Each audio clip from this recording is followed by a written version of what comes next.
Trapped by the belief that I'm not good enough, bound by the limitations and the lies that consumed my world, this was me.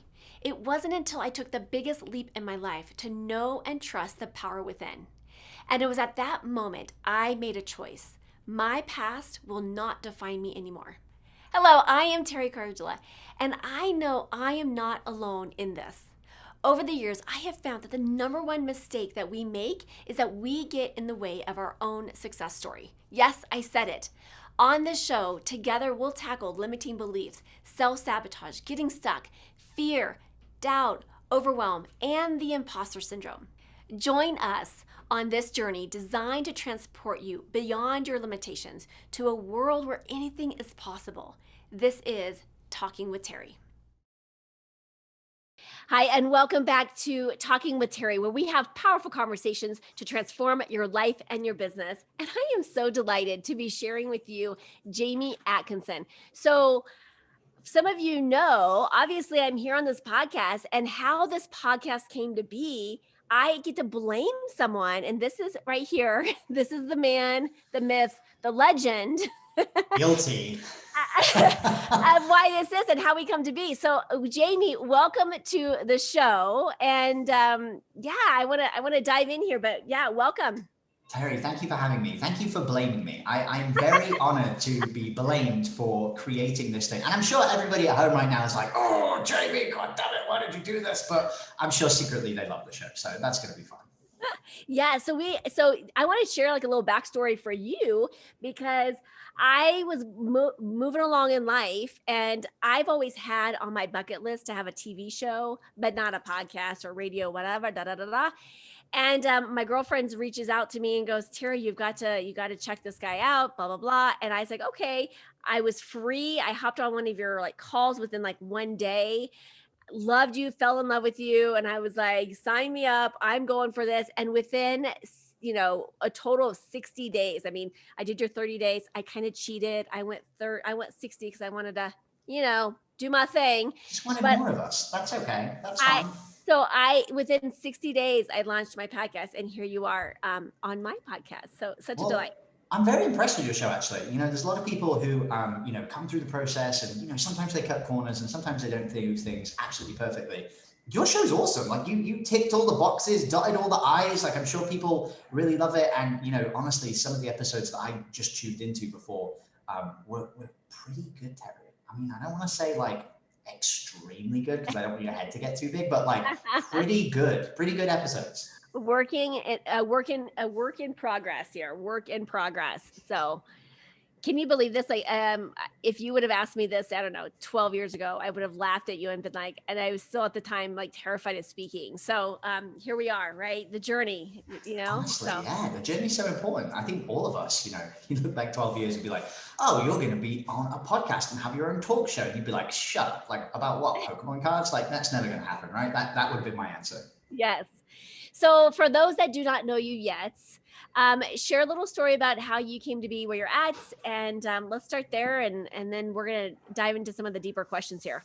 Yeah, I mean, my journey kind of started back in 2017. And to give you kind of like a traditional backstory of mine, I did the classic thing. I got pissed off at my boss and decided to leave because he was, just a company man through and through. And, I ended up traveling the world, which is all very influencer and a little bit, fancy, but in reality, I was living in these very, very cheap and very depressing hostels most of the time because I was trying to figure out how to make money online.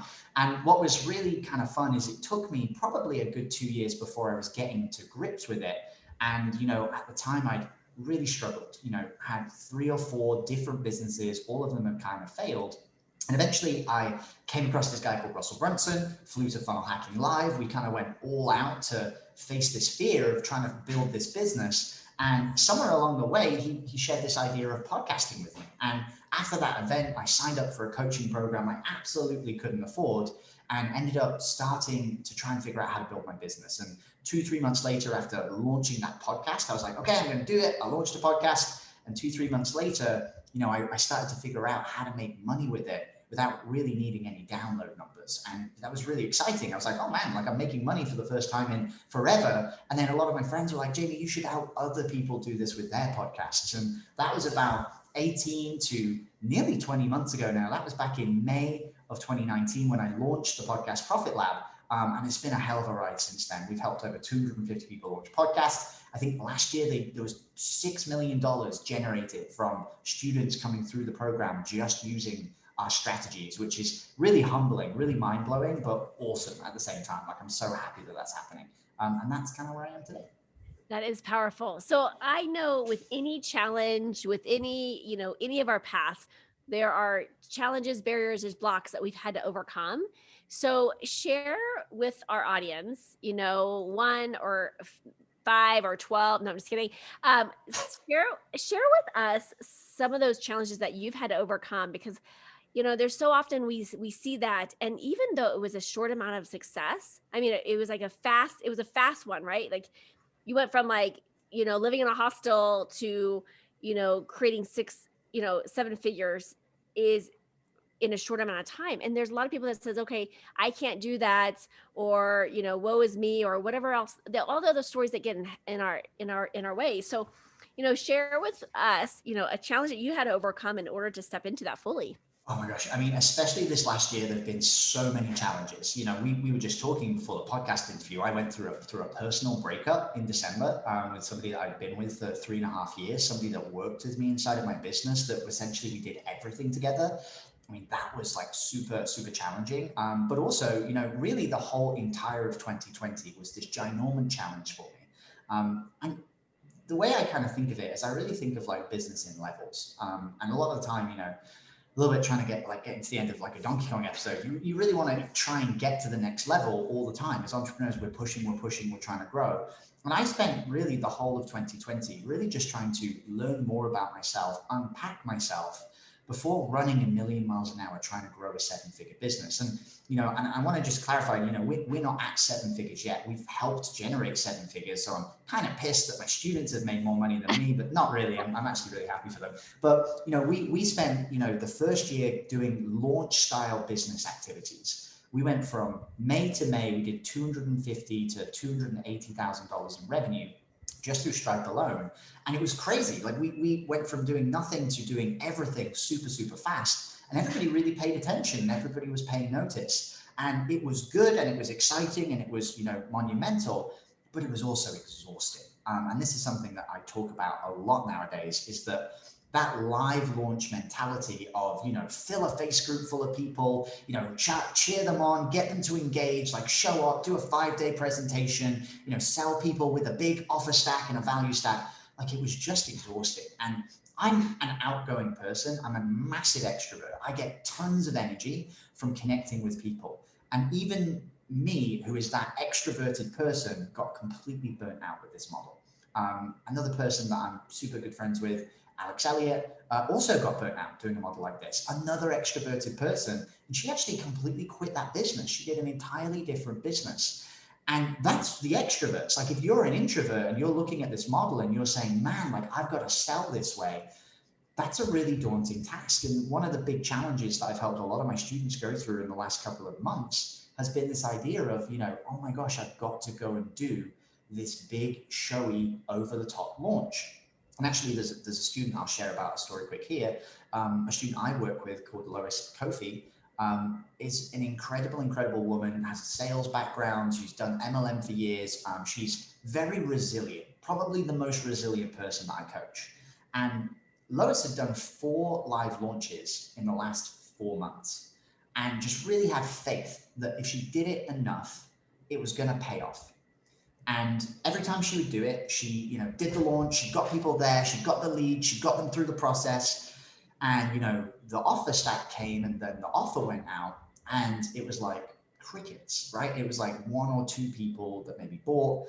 And then because she's resilient and she's hardy, she would then go get on the phone call with everybody that opted in and be like, hey, like, come on, let's get on the call. Like, and she would like force her way into, selling a couple of people into the program, not forcing them, but forcing herself to work extra hard to make those 2, 3, 4, 5 extra sales just to make ends meet.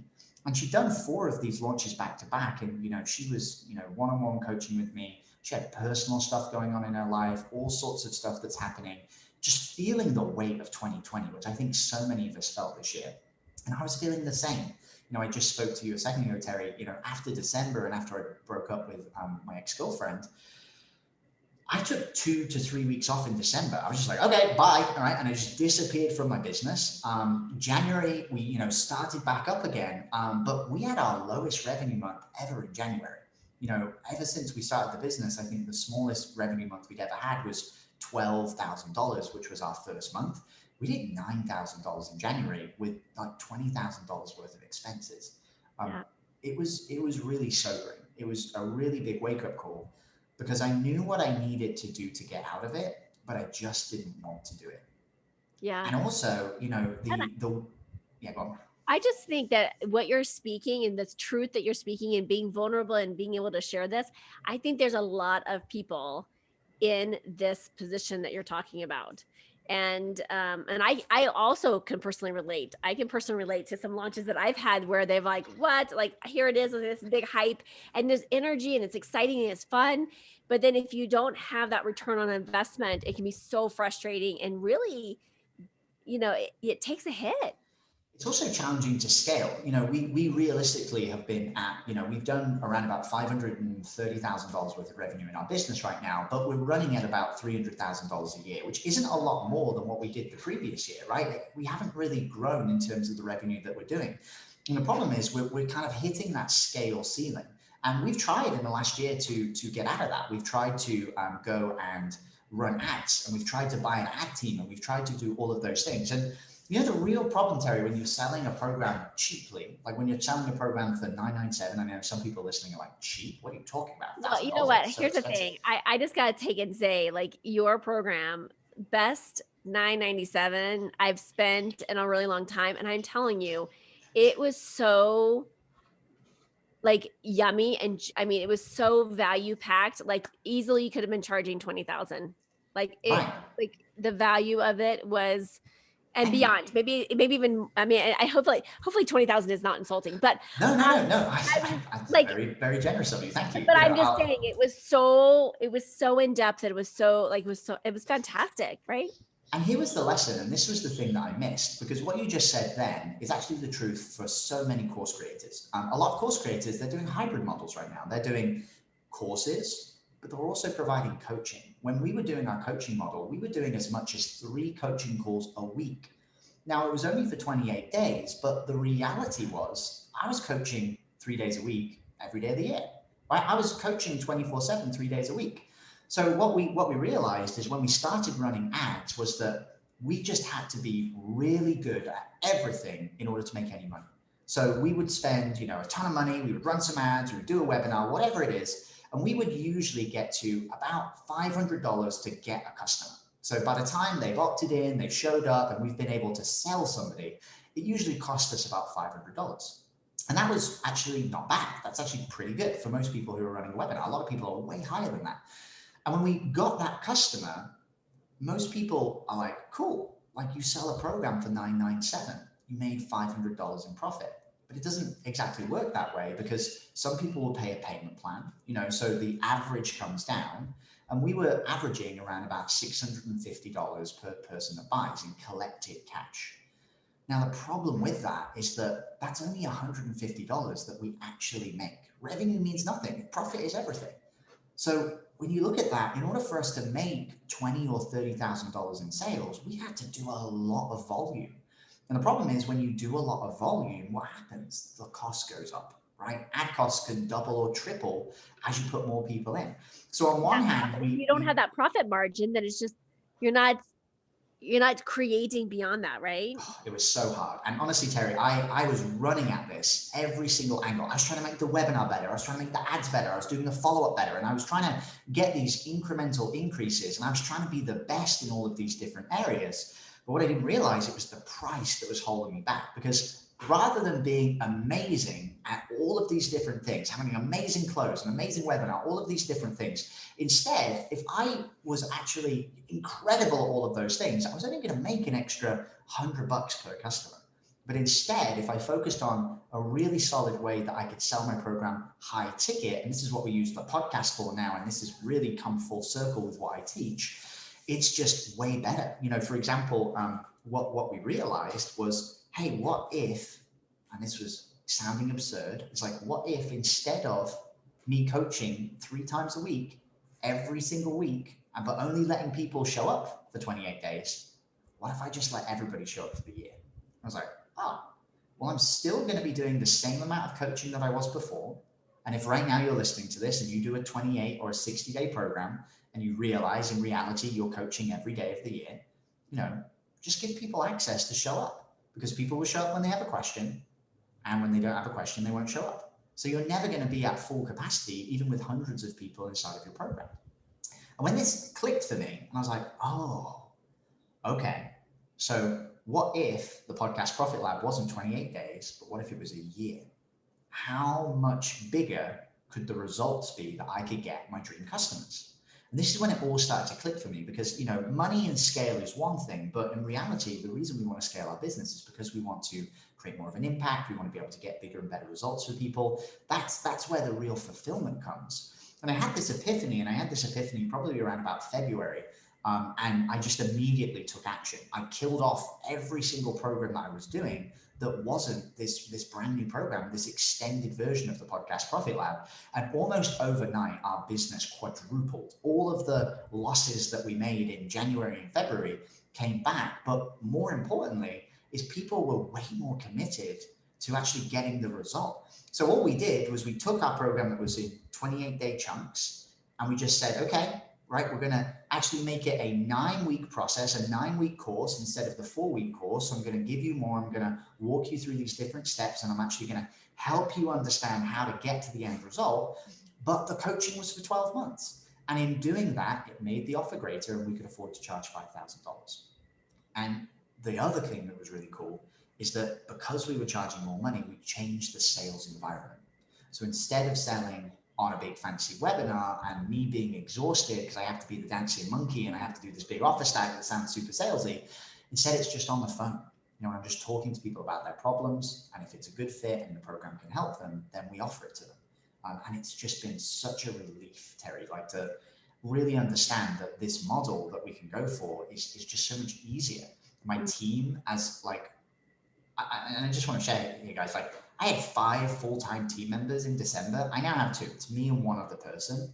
And our workload has dropped dramatically because we've simplified everything. Wow. It's not these live launches anymore. We don't have to do a big launch every 28 days, but also we don't have to do a group of people for 28 days. We've got this kind of evergreen enrollment now.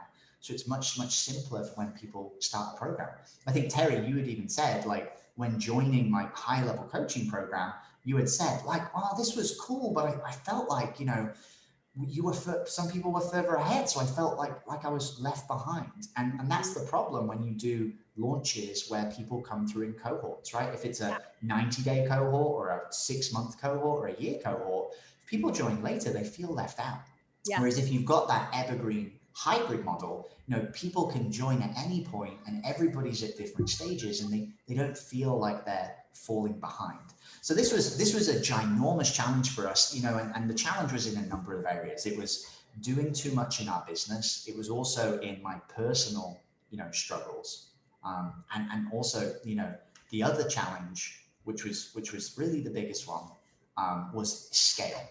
How do we take this business bigger? And how do we get that support and help from people at the same time? But what you've been talking about, which is so powerful, which I think it just, again, people need to hear this, because I think sometimes we feel like we need to be doing it a certain way, and maybe there is an easier way if we're open to, and this has been your process, right? Like you knew it's kind of that unconscious incompetence, right? Like we don't know until we know, and then we don't know, and then once we start going to that competent consciousness, we start to understand what we don't know, right? And then you grow into it, and then you figure it out, you play with it. And so that's been your process in this journey, and now you're finding a better way to serve bigger and better, which I think this is what's really powerful, and this is what I always encourage people, share your losses and share the things that you struggle with, because in this process ultimately, and I shared this with a student the other week, it's like hey, like tell your people what you're actually doing in your business, and then teach them how to do what you're doing. Because so often we sometimes feel like, and it's not always the case, if you help someone get fit in your business, then maybe you're not going to show them the behind the scenes of what you do. But a lot of the time, we're business owners and we're teaching other people in business how to do what we do. And it was really interesting to me because, in what we teach inside of our podcasting program, a lot of it is about authority and a lot of it is about leveraging that authority. And, a huge portion of it is being able to sell a product using podcast closing. And it's been highly successful.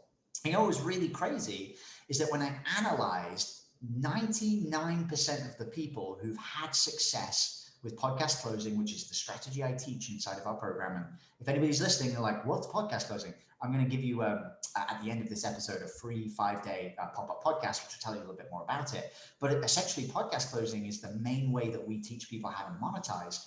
99% of people who've had success with it have done it with a high ticket offer.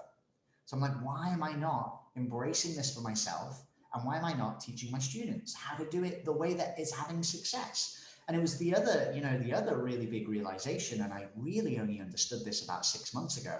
And bear in mind, my program has been going at that point, had been going for like 14 months, is I realized that the biggest benefit that people were getting from putting their podcast out there wasn't just in the strategy of being able to make money. Like, it was great, it was a benefit, it got them going, it kept them publishing for the longest time, which is great compared to other, ways that people do it. I think the average person only does 7 episodes before they quit. I think most of our students, they're still publishing to this day after they launch.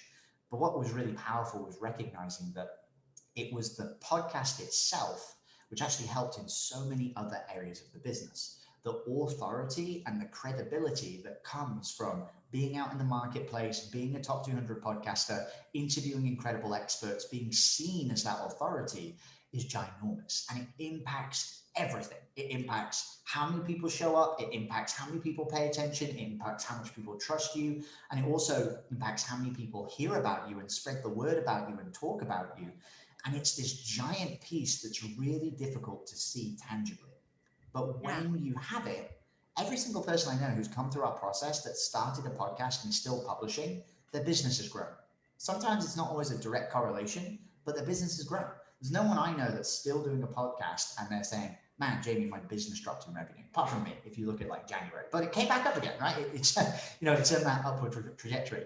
And this was a really powerful realization for me. And it was a little bit like the story of the ham and the garlic. And I don't know if you've ever heard this from Alex Hormozi, but it's like, this little boy walks in and, he sees his grandma and his dog's there, and the dog's covered in ticks.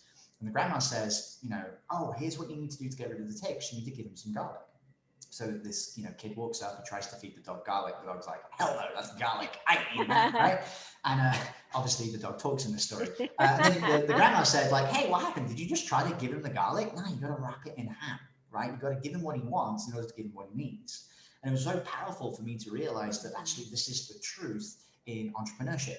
We have to sometimes give people what they want. And so many people want to be able to figure out how to monetize their podcast and grow their business. So I'm going to sell that to you. I'm going to give you what you want, and I'm going to show you how to do it. But in the process, I'm also going to give you what you need, which is to publish consistently with a show, which is going to help you in every aspect of your business. So really, Yeah.